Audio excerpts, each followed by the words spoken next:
You're telling me someone had hiccups that lasted for decades? Okay, bestie.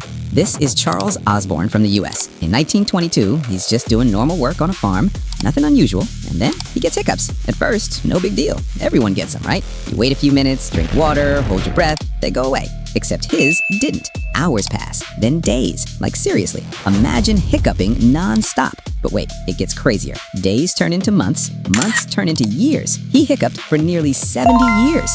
Every day, thousands of hiccups. Doctors studied him, tried treatments, but nothing fully stopped it for most of his life. And somehow, he still lived a relatively normal life. Worked, got married, had kids. His hiccups finally stopped shortly before he died. A tiny, harmless reflex turned into a lifetime condition. That's insane. Rant signing off.